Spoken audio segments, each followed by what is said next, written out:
Olá, graça e paz. Que bom estarmos mais uma vez aqui para estudarmos a Palavra de Deus. E desta feita, nós estaremos com a cura da Palavra de Deus para a ira.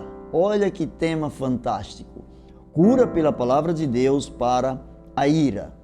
Quem verdadeiramente nunca se irou? Quem verdadeiramente nunca sentiu ou não passou por esse tipo de sentimento?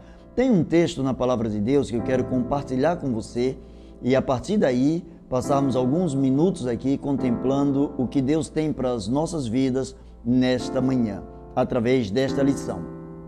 João, Evangelho de João, capítulo de número 2, a partir do versículo de número 13, eu encontro a Palavra de Deus dizendo assim: E estava próxima a Páscoa dos judeus, e Jesus subiu a Jerusalém, e achou no templo os que vendiam bois e ovelhas, pombos e os cambiadores assentados. E tendo feito um azorrague de cordéis, lançou todos fora do templo, bem como bois e ovelhas, e espalhou o dinheiro dos cambiadores, e derribou as mesas, e disse aos que vendiam pombos: Tirai daqui estes, e não façais da casa do meu pai uma casa de vendas. E os seus discípulos lembraram-se do que estava escrito: O zelo da tua casa me devorará. Vamos falar com o Pai para Ele dar entendimento, para a gente absorver a palavra dEle de acordo com o que Ele quer? Deus bendito, nós louvamos o Teu nome, nós Te agradecemos pelo Teu poder e amor. Queremos Te agradecer, ó Pai, pela Tua santidade e queremos colocar em Tuas mãos a vida de cada um que está estudando agora a Tua palavra. Ó Deus, que as nossas almas sejam refrigeradas na Tua presença e que o Teu nome seja glorificado em nossas vidas. Assim oramos, em nome de Jesus. Amém. Quem nunca teve um momento de ira?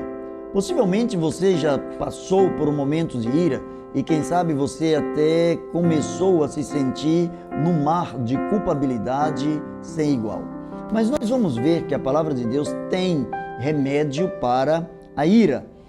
Primeiro, nós vamos pegar um pouquinho do contexto em que a manifestação da ira do Senhor Jesus, quando estava entrando em Jerusalém para adorar ao Senhor, Jesus estava perto dos seus discípulos, Jesus estava perto de uma festa muito especial, Jesus estava ali voltado para algo que era muito mais que uma mera festividade, mas algo que transportava as pessoas a um relacionamento maior com Deus e com a palavra de Deus.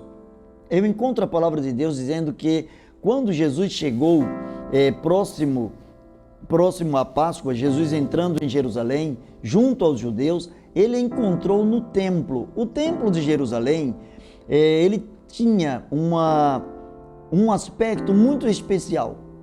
Existiam algumas divisões especiais dentro do templo, e esse templo, a maior parte dele era a céu aberto. Não era um templo como nós temos hoje, com acomodações para todas as pessoas, bancos, cadeiras, ar-condicionado, mas o templo era um espaço reservado para algumas pessoas, para alguns grupos específicos de pessoas. E a gente pode encontrar alguns desses aspectos, algumas dessas situações do próprio templo, algumas divisões desse templo, como alguns lugares especiais para cada grupo específico de pessoa. O templo ele era constituído por uma série de pátios que se tornava cada vez menores e mais restrito até chegar ao lugar santo e ao lugar santo dos santos. Isso porque existiam lugares dentro do templo que nem todo mundo podia entrar. Existia o lugar santíssimo, o santo do santo, que só o sumo sacerdote podia entrar. Existia o pátio que era voltado para as mulheres, o pátio que era voltado para os sacerdotes, o pátio que era voltado para todos os israelitas e o pátio que era voltado para todos os gentios. E ano após ano, essa festa ia crescendo e muitas pessoas de vários lugares se dirigiam a Jerusalém para celebrar a Páscoa. E a gente muitas situações acontecendo naquele momento em que Jesus entra e que Jesus se depara com algumas situações dentro daquele templo. Nós encontramos algo extremo acontecendo ali por parte dos gentios. O templo, como eu falei aqui para vocês, existia um pátio voltado para os gentios. E os gentios, quem eram os gentios? Os gentios eram todos que não pertenciam à nação israelita. Qualquer pessoa, qualquer nação, qualquer etnia que não fosse proveniente dos judeus eram os gentios. Então, pessoas de vários lugares do mundo iam para o templo. E é interessante que ali no templo existia, em algumas línguas como grego, latim e hebraico, algumas placas informativas. E essas placas informativas diziam que qualquer estrangeiro, portanto qualquer gentio, que ultrapassasse os limites do pátio, saísse daquele espaço que lhe era conferido, automaticamente, imediatamente, esse gentio seria apedrejado, ele seria morto, ele teria a sua vida ceifada, porque ele estava ultrapassando um limite que não lhe era cabível. Acontece que esse pátio estava parecendo mais um comércio do que uma casa de oração. Esse pátio era reservado para que os gentios pudessem buscar a presença de Deus, pudessem se relacionar com Deus, conversar com Deus, abrir o seu coração para Deus. E ali, dentre tantas outras coisas que se fazia, eles estavam simplesmente fazendo daquele espaço um mercado, onde eles vendiam bois, vendiam pombos, vendiam animais, vendiam toda sorte de animais que pudessem ser sacrificados dentro do próprio templo, porque algumas pessoas que vinham de outras nações, que vinham de lugares longínquos, essas pessoas tinham dificuldade em trazerem os animais para serem sacrificados. Então, algumas pessoas, alguns vendilhões começaram a associar que era muito mais fácil passar uma oferta, passar a possibilidade dos gentios comprarem ao redor do próprio templo aquilo que eles precisavam para sacrificar. E ali eles começaram a vender. Mas o grande problema é que o pátio, aquele lugar em que eles estavam, não era um lugar específico para que se pudesse vender alguma coisa, mas era um lugar de acomodação, onde as pessoas pudessem descansar, onde as pessoas pudessem falar com Deus, se relacionar com Deus. Aquele espaço se tornou, portanto, uma grande feira, se tornou, portanto, um grande comércio. E esse comércio, além de barulhento, o que ia contradizer a necessidade do silêncio na oração, a necessidade do silêncio para se comunicar melhor com Deus, essas pessoas estavam fazendo simplesmente daquele lugar um lugar lucrativo, onde por vezes, e na maioria das vezes, as pessoas estavam, principalmente os cambistas, eles estavam trocando as moedas, porque só era aceito nos cofres do templo a moeda local. E, portanto, qualquer outra nação, as pessoas precisavam passar numa casa de câmbio, precisavam trocar suas moedas. E alguns espertalhões, alguns vendilhões, iam e diante do próprio templo começavam a vender, fazer câmbio. E esse câmbio, calcula-se que eles tinham um lucro de pelo menos 15%, era uma defasagem de 15% para quem estivesse vendendo ou trocando a sua moeda. É interessante que quando Jesus chega na festa, no templo, quando Jesus olha para aquela situação, Jesus se deparou com algo que parecia mais o comércio da fé. E Jesus começa a se revoltar com aquela situação, porque Jesus sempre defendeu que a casa do Pai seria chamada casa de oração. Jesus, respaldado pelas Escrituras Sagradas, Jesus sempre estava se reportando à casa do Pai, ao templo, como sendo um lugar de adoração, um lugar de oração, um lugar de comunhão.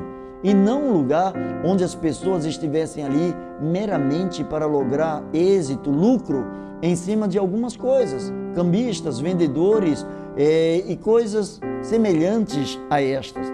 Ali aquele comércio estava a todo vapor e Jesus não podia se contentar com aquilo. Jesus não podia simplesmente ignorar aquilo que estava acontecendo. Quando a gente olha a palavra de Deus dizendo em João 2, de 13 a 16, a 17, aliás, a palavra de Deus diz assim, olha, estava próxima a Páscoa dos judeus e Jesus subiu a Jerusalém e achou no templo os que vendiam bois, ovelhas, pombos e os cambiadores assentados.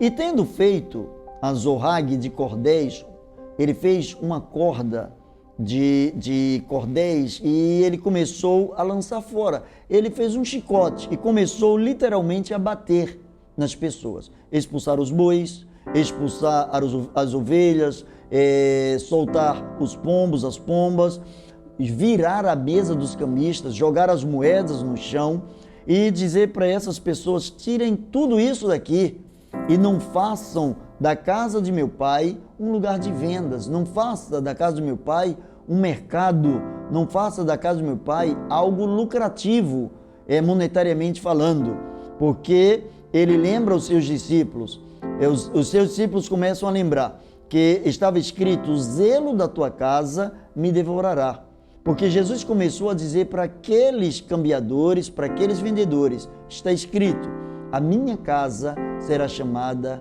casa de oração. Mas por que a gente está pensando dessa forma? Ou porque a gente está pensando num episódio que aconteceu em uma das Páscoas ali em Jerusalém? Porque nós temos aqui diante de nós temos o Filho de Deus. Nós temos aqui a história de não simplesmente um homem qualquer, um homem 100% homem, porém sem pecado, e um homem 100% Deus. E o que é que a gente descobre dentro deste homem? Que este homem também pôde irar-se. Que Jesus também passou pelo sentimento de ira. Jesus também experimentou aquilo que muitas vezes nós temos, nós exibimos, ou às vezes tentamos camuflar, mas que às vezes está dentro de cada um de nós. Existe uma concepção muito errada acerca da ira, como sendo um sentimento pecaminoso. Já vi muitas pessoas dizendo o seguinte, eu não podia ter me irado. Quem te falou isso? Você poderia se irar, sim. Aliás, a Bíblia fala sobre isso.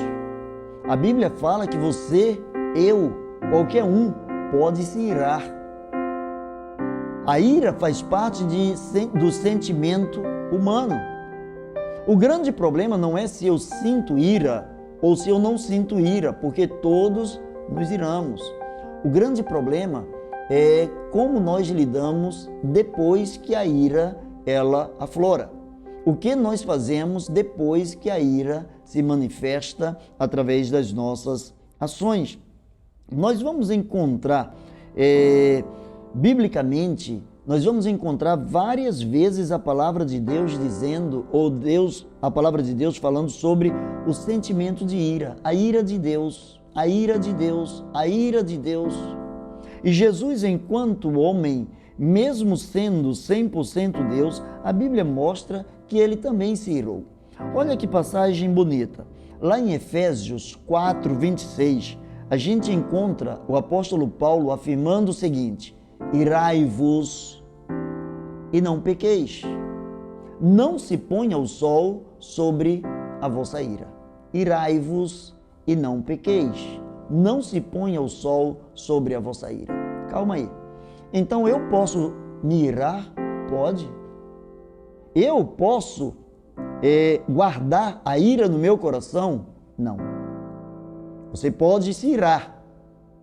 Agora, a administração, a força que você vai dar, a intensidade com a qual você vai lidar com essa ira, é que vai se tornar algo pecaminoso ou não.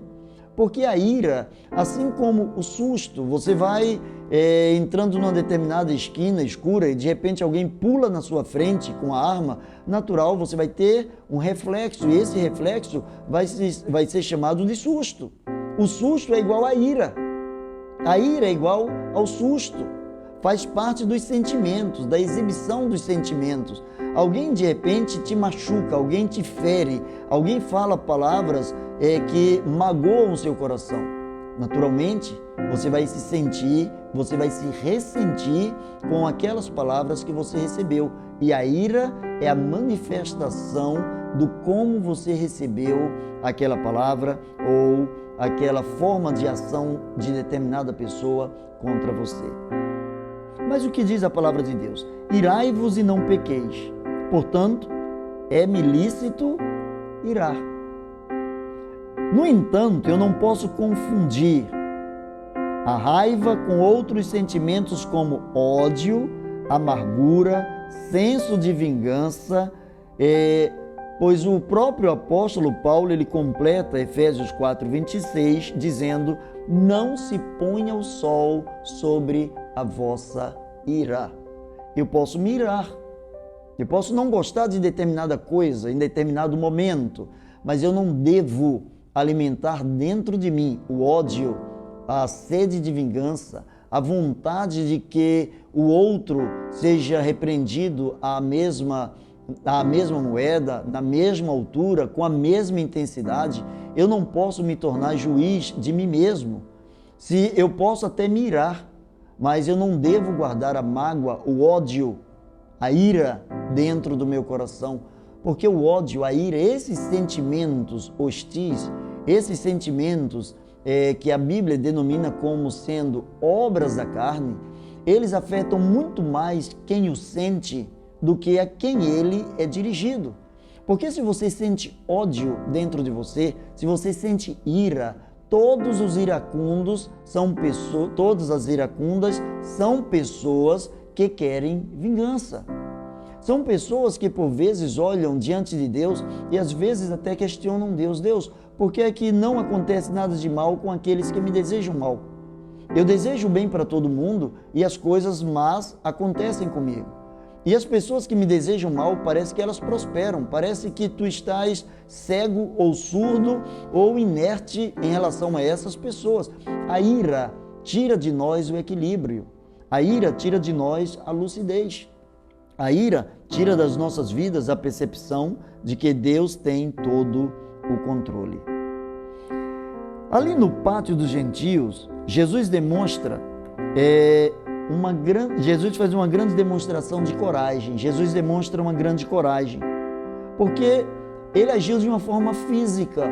Ele foi lá, começou a mexer nas mesas dos cambistas, virar essas mesas, ele começou a expulsar os animais, ele começou a empurrar as pessoas, ele começou a quebrar o pau.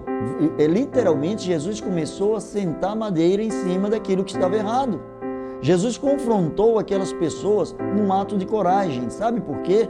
Para Jesus era muito melhor ser corajoso ao ponto de desafiar aquelas pessoas contra o que estava acontecendo na casa de Deus do que simplesmente ignorar aquilo que ele deveria fazer por ser filho de Deus e ter o dever de zelar pela causa de Deus.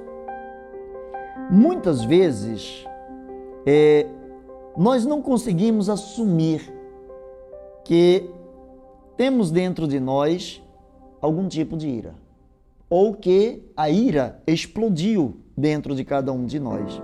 E quando nós não conseguimos esconder de nós mesmos ou das outras pessoas, nós vivemos uma duplicidade. Às vezes nós queremos pregar uma coisa, estamos intensificando uma coisa e o nosso coração está totalmente separado daquilo que nós estamos pregando.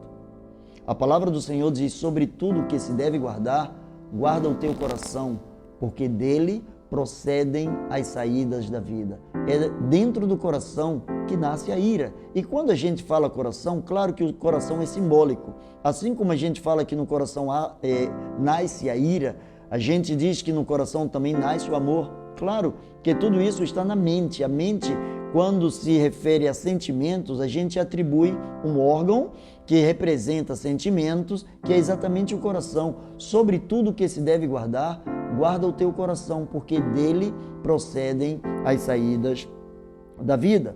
Quando nós alienamos as nossas emoções, nós ficamos mais pobres.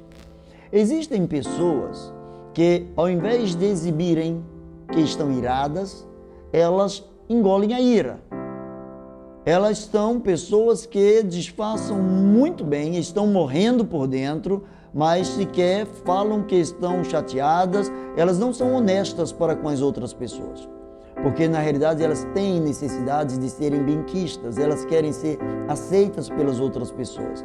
Elas não querem simplesmente sentir o dissabor de serem rejeitadas pelas outras pessoas. E quando essas pessoas alienam, as pessoas esquecem, as pessoas passam por cima das suas emoções, elas se tornam mais pobres. Por quê? Porque elas perdem a chance de tirar grandes lições dentro da ira. A ira, todo ser humano tem. Todo ser humano tem.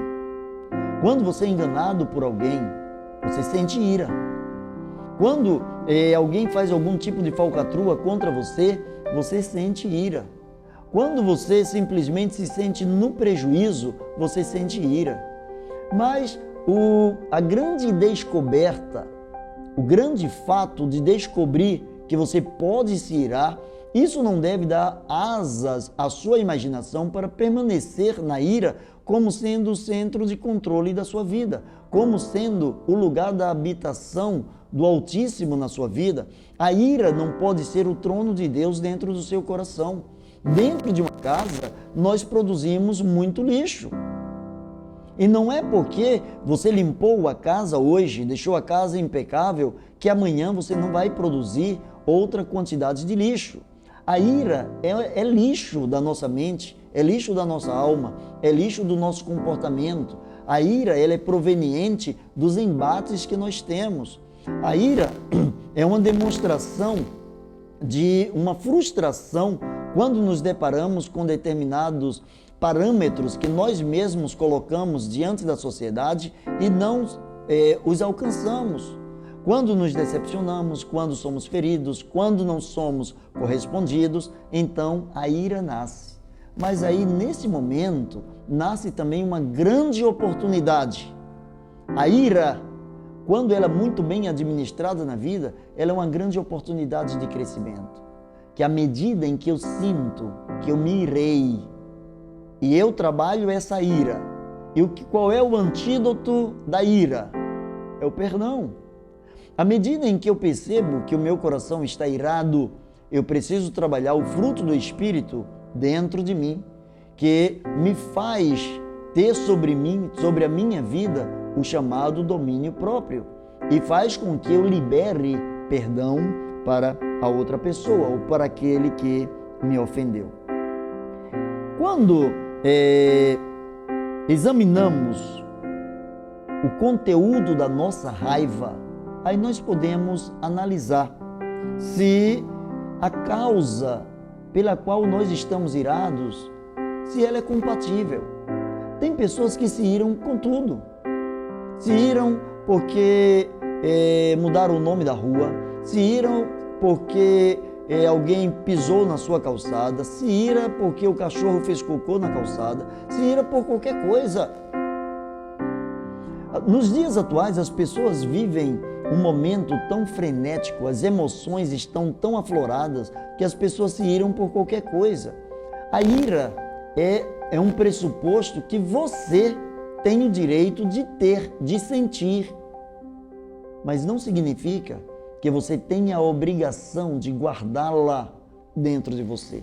A ira, ela aparece na sua vida, ela aparece nos seus relacionamentos para você descobrir as áreas que você precisa ser trabalhado, as áreas em que você precisa melhorar, as áreas que você precisa sacrificar na presença do Senhor. Existem pessoas que explodem imediatamente quando provocadas. Aquele tipo de pessoa que diz assim, eu não levo desaforo para a minha casa. Mas quem disse que você precisa levar desaforo para a sua casa? É só você deixar o desaforo onde você encontrou. E onde você encontrou o desaforo? Você não encontrou o desaforo no impropério de alguém que falou algo que mexeu com você. Você encontrou o desaforo quando você recebeu aquela palavra como sendo sua. Eu tenho falado aqui constantemente e quero pedir licença para repetir que só é seu aquilo que você decidir receber.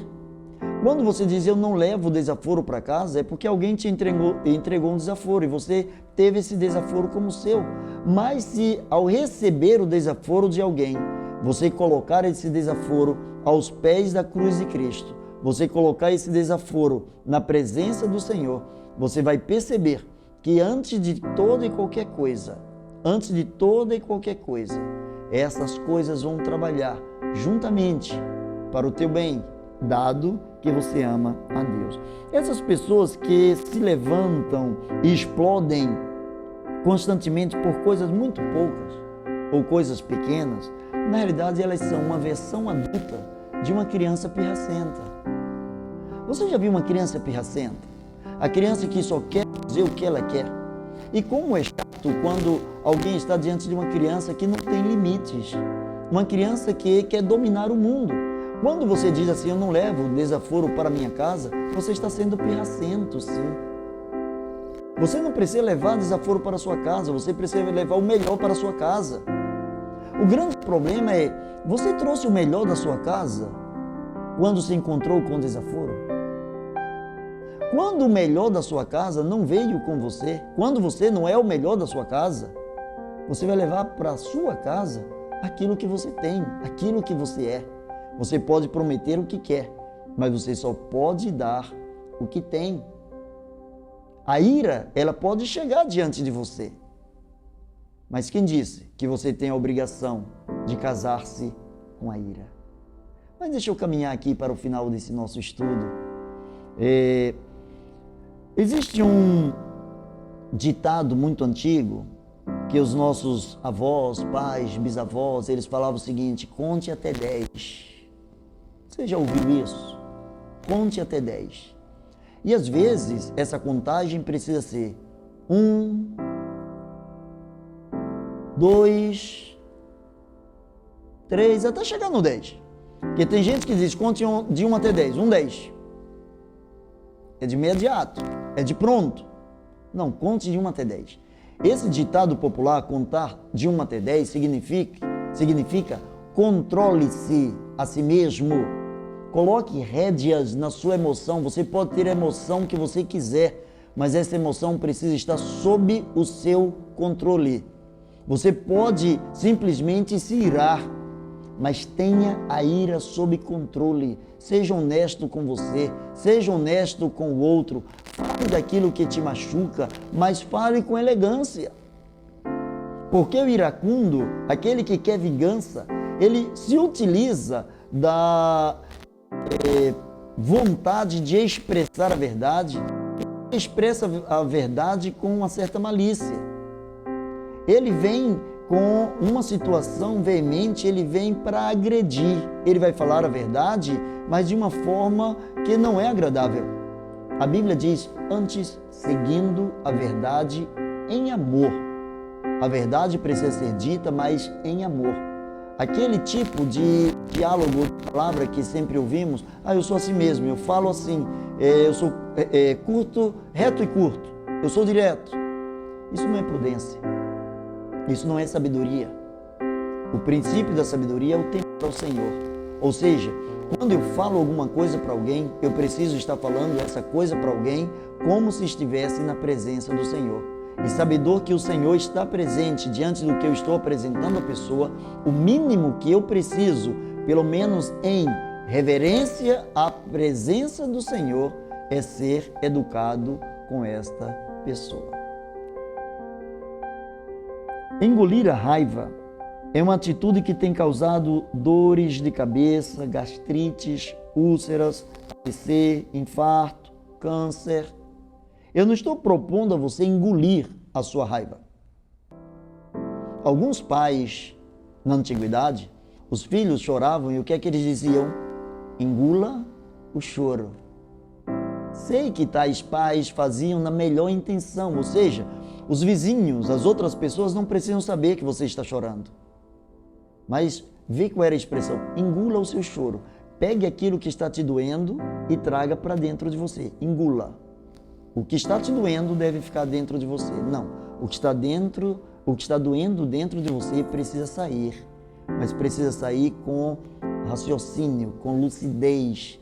Precisa sair com educação. Precisa sair com espiritualidade. Precisa sair para não mais voltar. Precisa sair como uma flecha, mas uma flecha que acerta o alvo. E qual é o alvo do cristão? O alvo do cristão é glorificar a Deus, quer comais, quer bebais, quer façais qualquer uma outra coisa. Fazei tudo como sendo para o Senhor.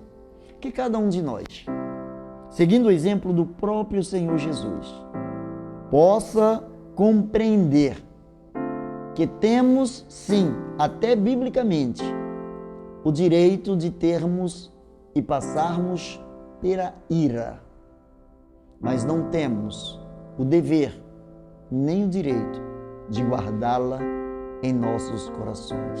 Eu quero orar por você, para que aquela ira que já faz algum tempo, a Bíblia diz, não se ponha o sol sobre a vossa ira. A ira é apenas um gesto momentâneo, é um feedback, reação ao que lhe fora proposto. Mas a partir do momento que você exibiu a ira, você precisa seguir o restante do versículo. Não pequeis, não se ponha o sol sobre a vossa ira.